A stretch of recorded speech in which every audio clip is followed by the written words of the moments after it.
Hello to you. My name is Tash Mitch, and at the moment I'm having conversations globally with women all over the world about connecting to womanhood, connecting to our goddess vibe, and connecting to the highest frequency of what it means to be a woman.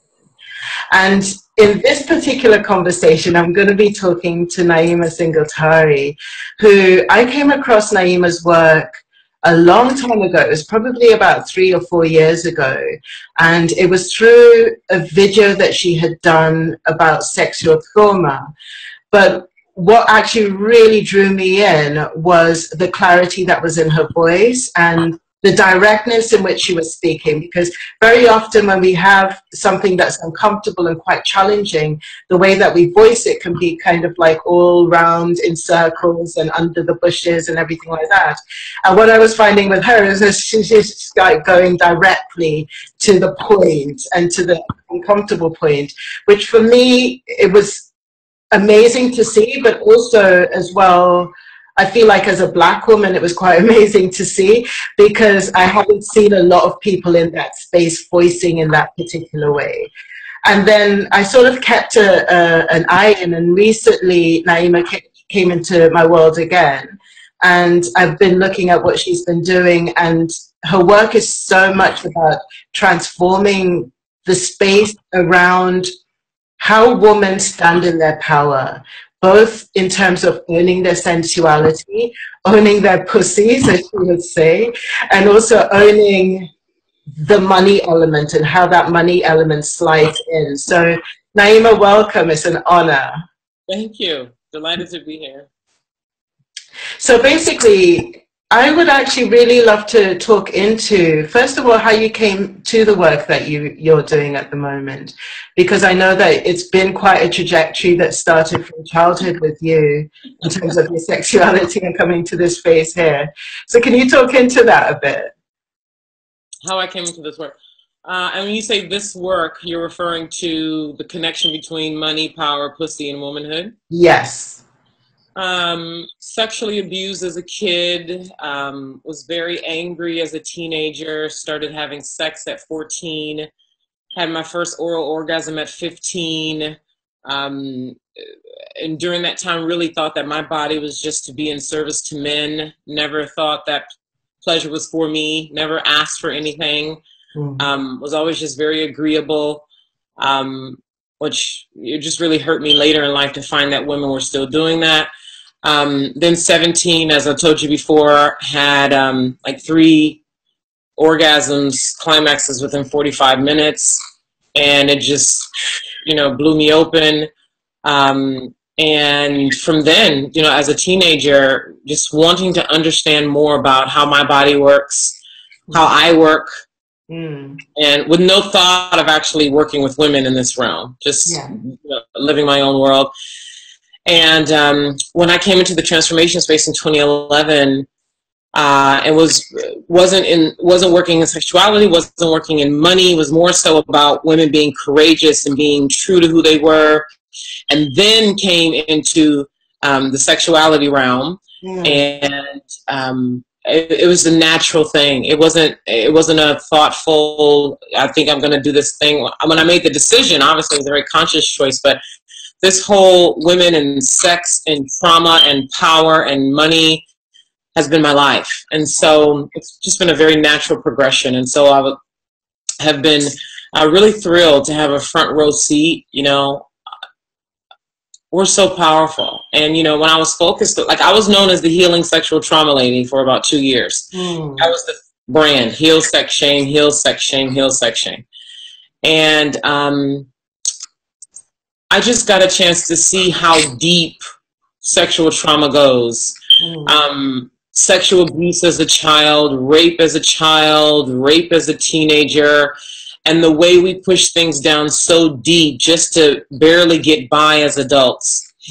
And then a woman wants to come out into the world and actually be free and use her voice and be heard and be powerful, but she pushed something down 20 years ago that violated her body, that made her clench in her pussy, that made her feel insignificant. And who wants to hear what you have to say? You're nobody, you know. And to be a part of a woman waking up those memories, things that she even forgot that she forgot.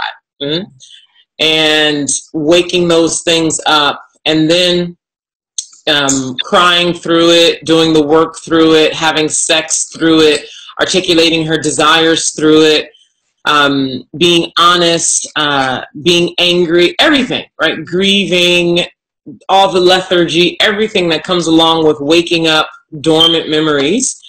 And then doing the work to reclaim the truth of who she is, her voice, her connection with her pussy, the strength in her back, all of it. And then starting to speak her language, her clarity, her voice, her truth. I mean, that is what I've had a chance to do. And that part, so boom, right? I got a chance to witness that and to see the power that's true for women universally. Then when I became the wealth, the opulent living, you know, folks, most people who have come to know me in the last 2 years or so know me as opulent living. And that became the evolution of my work, because what started to happen was, naturally, once a woman heals every way she's been corrupted, naturally she wants more life. Yeah. It's a natural progression. And so it was very natural. I just was on the path with so many of these women who were transforming, and then they wanted more. Then they wanted to travel. Then they were ready to be visible. Then they, right, whatever the thing was. And then so opulent living was a natural thing. And then we started working on the money part, because if you want to live the life of your dreams, you got to fund it, right? And so I started really working with women who wanted to make a difference in the world through their businesses and wanted to get comfortable with money because they were not comfortable with money. And so I got a chance to see women in power from another angle. So this is a very nuanced thing. I'm not going to even try to, you know, get into this.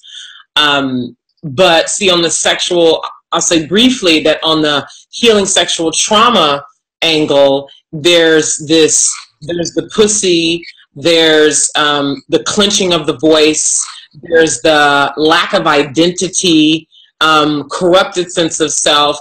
In the realm of money, there's an ownership, there's a pride, there's a commanding, there's a comfortability with power and authority. See, it's a totally, right, it's like the other side of the same coin. Yeah. And it's so nuanced, and it's so, oh my God, you're right. So I got a chance to see women from another angle. And so I've been able to see how pussy and power and money and the fullness of a woman are connected. And so if I'm working with a woman who knows that her work in the world is to change the world through her business, she's not going to go anywhere that she is born to go if she's not healthy in both pussy and money, which is why the evolution of things is now Pussy Money.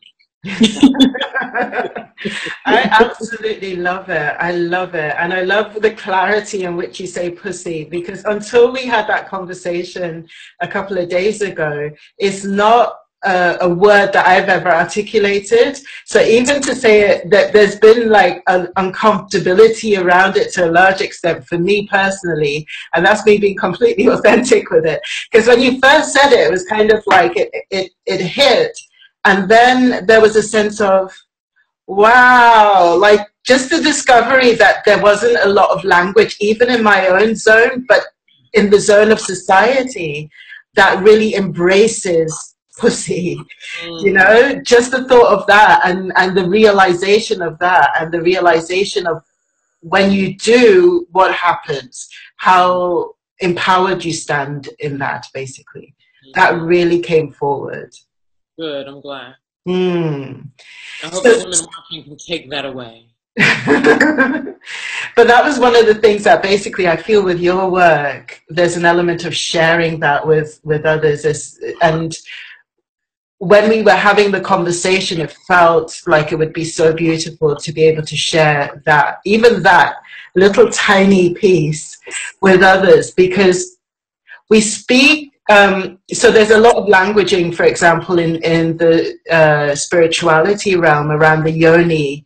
So, and the yoni being like the sexual energy of the woman, but because the language is a different language, so I think it's Hindu that the yoni comes from. It's very much that kind of languaging. So it's not a language that you know as yours. I've heard the yoni and the lingam is the man's side, right? So I've heard the yoni sort of like referenced in so many different ways, but it's not connected in the same way that pussy connects. And it's not connected in the same way as like how it connects so directly, and it takes you right to that zone. And it takes you to the heart of where you might be clenched. You know, I actually think that yoni is a modern, I think the well, from what I know, I have not studied the origin of the word yoni. I know very little about the origin of the word yoni. What it feels like with the women that I've heard use it, you know, keep in mind, I'm very Bay Area centric in a lot of ways, okay? And I have had my own aversions to Bay Area language and culture because I think it's been watered down tremendously. Like, you know, it's like trying to tell the trees to stop blowing, you know, trying to tamp down nature. No. And I feel like, unfortunately, not even I feel like, I just see, you know, I was born and raised in San Francisco. I was, you know, very heavy in a lot of the girl groups, women empowerment, yoga, spirituality groups before I got fed up and nauseous and was like, I'm out of here. There's yoni has been used here to keep women out of intimacy with her pussy and to have it be like this precious thing that must be kept over in this land of lilies and trees, and we mustn't talk about her directly because she's just so precious and she's godlike and she mustn't be fucked. And no, we mustn't use any of that man language to degrade her because, you know, and so whenever I hear somebody use it, I'm like, so I think that's an introductory, right? It's like, if you can't get past pussy, you should probably stay over there. Yeah. You know? So, yeah. I love the directness of it. I really do love the directness of it because it like I said, that was where the uncomfortability was coming from. Because when I'll just say this. When the power of being direct in language with pussy and all things, even money, because women do the same thing with money. We talk around money. We, you know, use all these euphemisms. This is what I mean by the power of pussy money. Like, you anchor those in, you are. But what I see is that for myself, you know, a woman who has spoken on global stages, I have had clients pay $100,000 to work with me. I have been in very charged conversations with men who clearly have never been with women. That's a whole other conversation. The millions of men who have never been with, they've been married, they got kids, but they've never been with a woman. Okay? And what I find, and keep in mind, Tash, and everybody listening, I'm talking about women who know they're here to change the world. I'm not talking about your local farmer who is just doing what she does. I'm not talking about your stay-at-home mom who wants to raise good kids. I'm not talking about your teacher and your, you know, your corporate woman who just wants to work her job. I'm talking about women who know they're here to change the world and they're using their business to do it. Keep in mind, I'm speaking from that angle. So if you're something else and you're getting pissed off, it ain't for you. Okay? So if you really are here to change the world, and you know this without doubt, right? You must stand, you must be erect in a way where you cannot be thrown, because people are going to throw daggers at you, okay? Men, women, family, trollers, you know, friend of a friend, like people are going to throw things at you. And for those of you who are on the path, you know this. I'm preaching to the choir. And so you cannot afford to be weak in your language. You cannot afford to wonder and sort of like push things off to the side or reduce them to something less powerful to make other people feel comfortable. You must hold the power of your language. You must hold the truth of who you are, full spectrum, so that not only you can be free and you can be powerful and you can flow in your presence to do your work, but so that you can magnetize the people who can only be moved when they see and feel and experience you. Yes. So that's what I want to say about the necessity of the clarity and directness of language. How did you come to that, Naima? Has this always been part of you and part of your, I would say, character? Because as a character as well, I feel that there's that level of boldness and that level of kind of like strength within you that it feels that's been present for a very, very long time. But when it comes to the voice piece, has this always been something that's been with you, or is this something that you've grown into? Obviously, I've grown into it. Also, I have something that I noticed was a theme. First of all, I want to answer this in a way that could benefit women listening. Okay.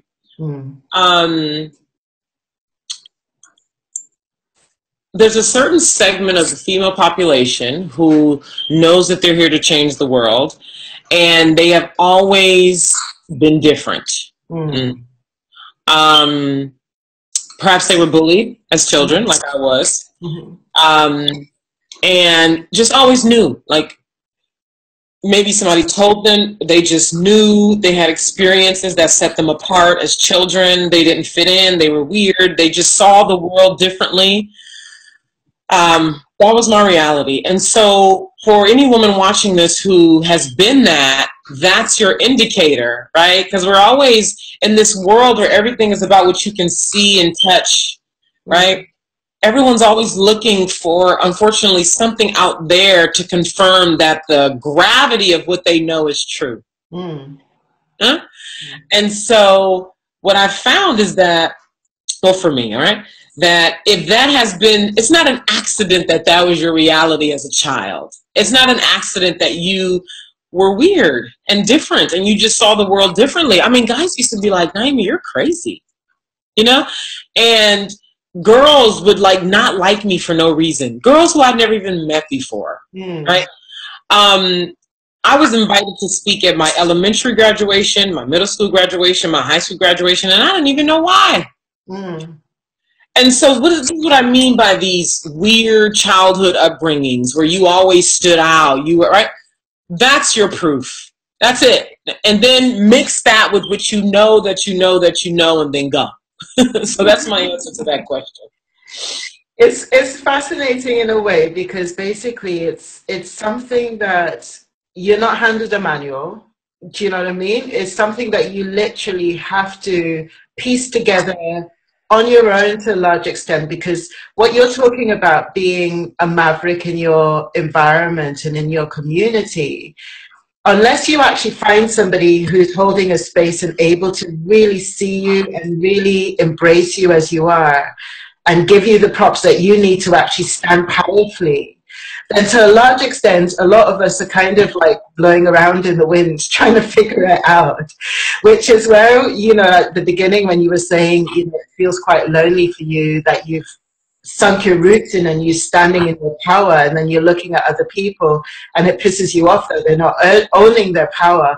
That is a journey. That is like a journey that we all have to make to a large degree. But the person who you're describing, who has got a message within them, a blueprint within them that they're feeling called and pulled and yearning to share, that person, yeah, it's a journey. It's a journey, basically. That's why I said earlier, Tash, that it's a long game. And I must remind myself every day that it's a lifetime. It's a lifetime. It's a lifetime. As soon as I sink into that, I breathe a little bit better. Yeah, because I feel like when you hold something that's so distinct as a blueprint, obviously you're here to entrain others to that blueprint. But in order to do that, there's a level of standing in that power. And as you say, being prepared to stand alone. And I feel that that aloneness comes first before there's a gathering round that magnetizing that you were mentioning previously, where you basically start to see that in 3D form all around you, that there is that standing alone first before that it feels like that happens. Very much so. Yeah. And it's very, very much like that for me now. And I know that that will be temporary. Absolutely. Absolutely. So talking into Pussy and Money, the actual money element is an element, I feel, and this was what was coming over really, really strongly from your work. And when I was looking at sort of the, you know, when I was looking at the women who were talking about the transformation that they had through the work that you were doing, it was very much about ownership. But then the money element is a massive one, because the money element has been so deemed masculine by our society. And so women in general have found that peace, and I say general because, you know, there are some women who have really sunk into the money piece, but women in general have found that piece very challenging to actually merge with and marry. And especially in the coaching environment, especially in the environment where there's that sort of sense of you're here as service in terms of giving to people, that environment tends to be, there's a lot of struggle in that environment. So I just wanted you just to talk into that a bit, because I know that that's been part of your journey, where coming from that environment of giving as a coach, of being that person who wasn't, for example, meeting their bills, was sleeping on your mum's couch and all of that kind of stuff, to actually really getting that piece of, with the money kind of nailed in. Can you just talk into that a bit, that journey? What I'm hearing, you're asking me, is how does Pussy and Money fit? How does it work with a woman transforming from a disempowered state to more of an empowered state? Is that what you're asking? Yeah, so it's, first of all, it's going to take commitment.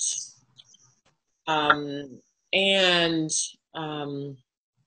my experience working with so many women, now keep in mind, I work with women all over the world, so I have a pretty good, and like obviously there's more work to do, but I have a pretty good, I've earned some chops in this realm. I mean, I have clients in Germany, Canada, Austria, United States, obviously, Hawaii, Australia, right?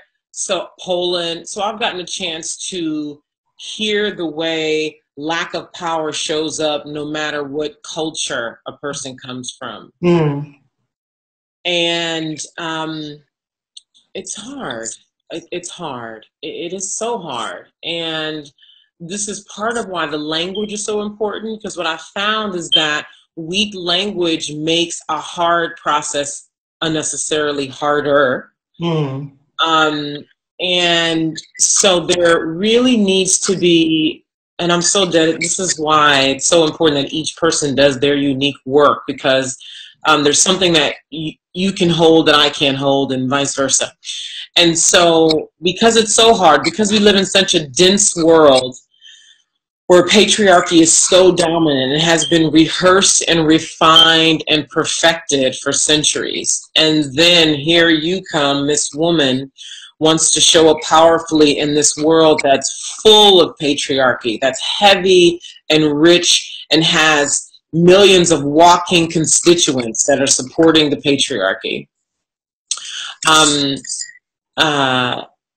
It's why the commitment to the long game is so important, first of all. And then being in community and relationship with other women who know that their work is meant to change the world in a saturated way, a very saturated way that almost like where nothing else can get in too much to throw you off, because plenty is going to throw you off anyway because of your own conditioning, right? Like we're all thrown off anyway because of our own conditioning. Even if nobody ever said anything, we fuck ourselves up, right? Because of what we hold in the form of conditioning. And so having the commitment to the long game, one, Two, being in a saturated community with other women who are knowing they're on the path and that their work in the world is to change the world in whatever way they're meant to, starting with their own world. And then three, I was going to say staying in no matter what, but that also, you know, links to commitment. And so, so that's like a general, right? If someone's looking for, well, how do I? And then for those who really want to go there, I was talking to a woman in, I think she was in the Czech Republic or something like that. We were talking on Friday last week, and this woman is like, I can see people, right? I can see through people. And so I'm talking to her about sex, and she's so disconnected from rich engagement with sex and her body being involved. And she was using all of this ascendant language, like yoni, right? But she wasn't even saying yoni. She was just like, yeah, I don't even look at it like that. It's like spiritual connection, like, you know, that stuff. And I'm like, ugh, like, I can already see that this woman is like not connected to her pussy, right? And I don't even remember what I said. It's one of those things that it just happens in the moment. And she's like, oh my God, Naima, how do I do that? And I said, well, you could start by doing some things that are considered very inappropriate in the sexual realm. And then you can make your fantasies real life. How about we start there? So that is what I would say in the realm of pussy would be a good place for, particularly for women who are looking to change the world. Remember, that's what I'm talking about. Because when you can reclaim, right, it's kind of like all of who you are is like out there. Like the Republicans are saying who you are, what your uterus is. Media is saying this is who you are. Your mom says this is who you were meant to be. Your dad said this, and you're right, like all of who you are is out there. And then you're like this skull of a whatever. And when it comes time to reclaim, give me back my soul. Give me back what's mine. And you start, right? So you can become a whole being again. You do things that, well, nobody said this, but I just get a sense that this would serve me. And oftentimes that's in the realm of what people would call inappropriate. Yeah. So I remember, like I told you, when I was 17, I'm telling you, like, this was wrong. Like, this guy was like 30 something. So legally it's statutory rape. Okay. Or child, what would they call that? What is it, rape? It's not rape because it was consensual, but it's here in the United States, when you have sex with an underage person, anyway, something bad, right? This is either statutory rape or something like that. Yeah. And even the guy, when I had my first oral orgasm at 15, that was with a guy who was like 30 something, right? But this is what I mean by unorthodox things, finding so much wisdom in unorthodox experiences, because those two experiences, right? It totally cut through the trauma that I experienced as a child and woke me up to, oh, what's possible for, oh, I'm not just a doormat for men to use. Oh, there's pleasure here. Yeah. And so for those who really want to get into the pussy power element, which is a part of it, right? And then the money is the other part. Start to engage in, and this is a process, right? Because then you got to deal with shame, and you got to deal with self-judgment, and you got to deal with all of the conditioning that you hold that keeps you locked down and pussy tight and disconnected from you got to deal with all that, which is why I said earlier, you got to be in a saturated community where it's all about waking up, becoming the truth of who you are. So, if I have a chance, I'll share an opportunity for women to do that here today. Absolutely. Absolutely. Have you got anything coming up in terms of your programs, etc.? Yes. So we have a Pussy Money retreat in Paris in January, at the end of January. I can't remember, like 27, 28, 29, something like that. It's a 3-day Pussy Money retreat. Now, that's 3 days, right? What I'm really looking for are 3 to 5 women who want to come live here in the San Francisco Bay Area for 6 months to really start engaging in pussy power work. I won't go into the detail here because that's not the purpose of this, but this is really designed. the saturation has to happen, Tash, because you know, in coaching, my experience, which has been mostly virtual coaching, there's definitely a place for that.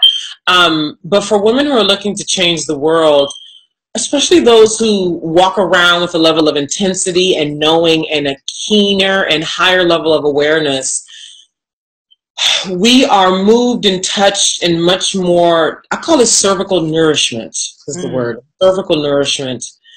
And we need something richer, and just virtual stuff and like nice little retreats are not enough. We need an entire lifestyle change because we want our whole beings to be raised up in something that's so profoundly and irrefutably potent. And that's what I'm looking to create here for the women who know that. I'm seeing like a steeping in a certain kind of energy, basically. I like that, steeping. A certain frequency. And I feel like basically that's a possibility for people to actually create that on their own. And for me personally speaking, everything starts with intention, and everything starts with a powerful intention, I feel, you know, that understanding of what you're doing and why you're doing it. And from what I'm hearing you saying, first of all, is that connection with your own pussy, because once you connect with that basically connects you with a level of empowerment that's your womanhood, and that's your birthright, basically. The other thing that I'm hearing really powerfully is to own your power.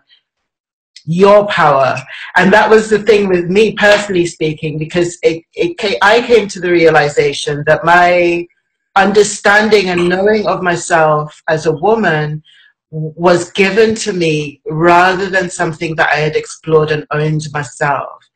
And really it was coming like it was a 180 to come to that point of, whoa, there's some questions I haven't actually asked myself in this entire time of being in this female form. I haven't asked myself or embraced in myself, which led to a complete journey of going down into that exploration of what does womanhood mean to me? What does my sexuality mean to me? You know, that element. And I'm hearing that really, really strongly coming from you in that ownership part of, and it feels like what you're saying is when the pussy element is owned and really embraced, the money element is something that mirrors it completely, is what I'm hearing. We'll say that last bit, when the pussy is owned and what? And embraced, the money mirrors it completely. The money mirrors that level of empowerment completely, because the way that you stand and the way that you root yourself in your ground is so much stronger that your voice automatically becomes stronger around things like, for example, money. Particularly money, basically. It feels like what you're saying is that there's a mirroring between the two. Partly there definitely is, and there's also a mind piece, which is not of the pussy at all. There's also a mind piece when it comes to creating money, because it is a linear thing. It is a man-made thing. Right? Yeah. So it's, I would say there is a mirroring, true, what you said, and there's a level of wealth consciousness that also needs to be cultivated, which is totally a mental thing. Yeah, I hear that. And I think basically when it comes to money particularly is what I would call base chakra. It's that sort of sense of we need to create containers for it. And as you say, there's a linear element of it. There's that sort of sense of being very clear about what you're doing and where you're going. Money demands that level of clarity, I feel. So definitely the mindset element is a big one. True. And I also want to add, some moments ago, you had said, after I explained my perspective or the whole immersive experience, you said it's something someone could do by themselves. And I want to speak clearly about that, because I've seen this. First of all, there is a time and place for solo incubation. I have experienced that, and I am a proponent of that, and it's true. A person needs to have discernment to know when it's their time to incubate in a solo space, to come to whatever kind of clarity and connection is necessary with their own voice, minus any other voices. Because I went through 7 months of my own. Oh my God, you know. I really wish that for every woman. I do. I wish that for every woman. And then there comes a time and place where you got to get out of your vacuum. Yeah. Because your impact on the world doesn't happen in a vacuum. And so she needs to know that, because, you know, in the coaching space, there have been a lot of conversations about, oh, I can do this by myself. I don't need to. And so the woman who I'm talking to, she's been around. She's not a rookie. She knows this. She already knows that there's a time and space for solo incubation. And she knows that there's a time and space to be in community, to be held in a way that she cannot hold herself. And to explore her wisdom in a community versus just having it in her head.